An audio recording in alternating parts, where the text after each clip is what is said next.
বন্ধুরা, ফাল্গুনির রান্নাঘরে আপনাদের সবাইকে স্বাগত জানাই। আবারও চলে এলাম আপনাদের কাছে অন্য এক রেসিপি নিয়ে। তো আজকে আমি একটু অন্য ধরনের রেসিপি বানাবো, পটল আর বিনসের বাটি ভাপা বানাবো। তো কিভাবে বানাবো প্রথম থেকে শেষ অবধি পুরো ভিডিওটা দেখতে থাকুন আর আমার সাথে থাকুন। তো বোন তো বসে গেছে মশলা বাটতে, আর আমি সবজিগুলো কেটে নেব। এখানে আছে রাঁধুনি, গোটা ধনে, গোটা জিরে একসাথে বেটে নেব।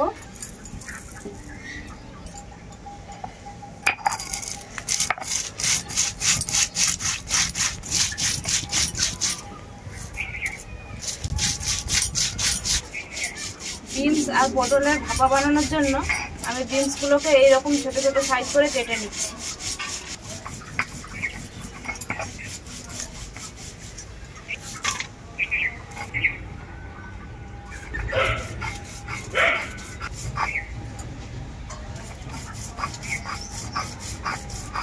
বিনসটা কাটা হয়ে গেল, এরপর পটলগুলো কেটে নিচ্ছি। তো পটলের ভাপা তো আপনারা অনেক রকমভাবেই খেয়েছেন বানিয়ে, তো যেভাবে আজকে আমি বানাচ্ছি এইভাবে বাটি ভাপা পটলের বানিয়ে আপনারাও বাড়িতে খাবেন, দেখবেন খেতে কিন্তু দারুণই অসাধারণ লাগে। আর এই পটলের বাটি ভাপাটা অবশ্যই বাটা মশলাতে বানাবেন, তাহলে কিন্তু স্বাদটা ভালোই হয়। মশলাটা আমার বাটা হয়ে গেছে, এবার আমি মশলাটা তুলে নেব। পটলগুলো আমি এরকম সাইজই কাটবো।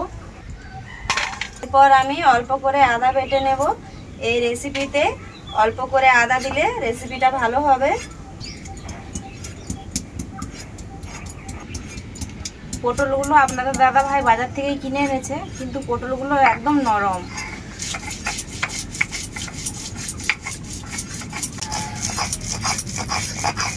আদাটা আমার বাটা হয়ে গেছে, এরপর আমি পেঁয়াজের কুচি বেটে নেব।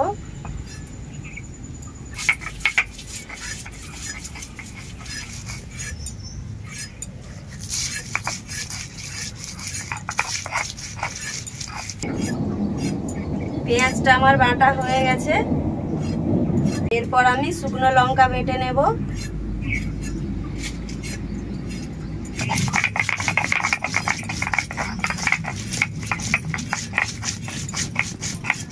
সবজিগুলো আমার কাটা হয়ে গেছে, আমি এখন পরিষ্কার করে ধুয়ে নিয়ে চলে আসবো।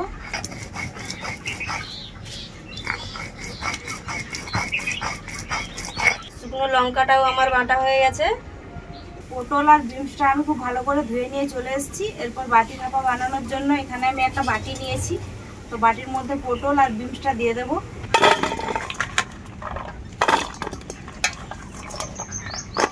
এর মধ্যে দিয়ে দেব পরিমাণ মতো লবণ, হলুদ গুঁড়ো, পেঁয়াজ বাটা, আদা বাটা, জিরে, ধনে আর রাঁধুনি একসাথে বাটা, শুকনো লঙ্কা বাটা। এরপর দেব পরিমাণ মতো সরষের তেল, কাশ্মীরি লঙ্কার গুঁড়ো কালারের জন্য। একসাথে সব কিছু খুব ভালো করে মাখিয়ে নেব।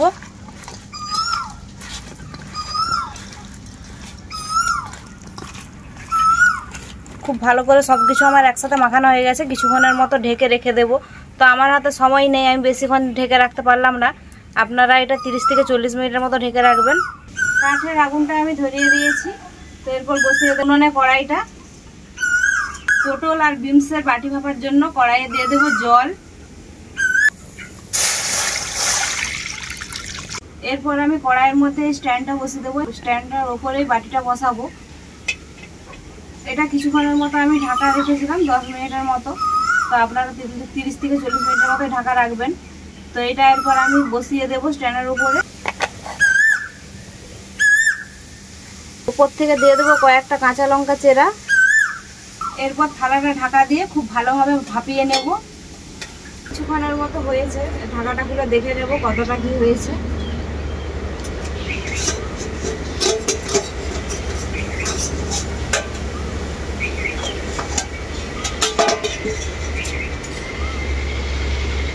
অনেকটাই হয়ে গেছে, তেল ছাড়া আরম্ভ হয়েছে। তো আবারও ঢাকা দিয়ে দেব।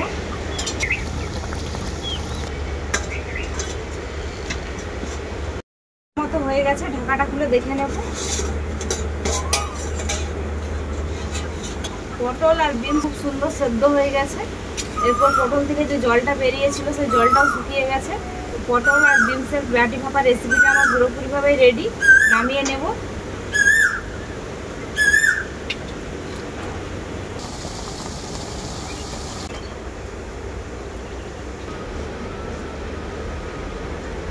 বিনসগুলো এত সুন্দর সেদ্ধ হয়েছে।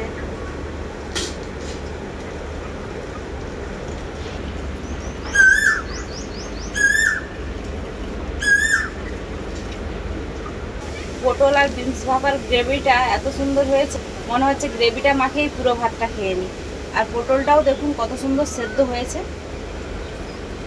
একদম মোমের মতো গলে যাচ্ছে।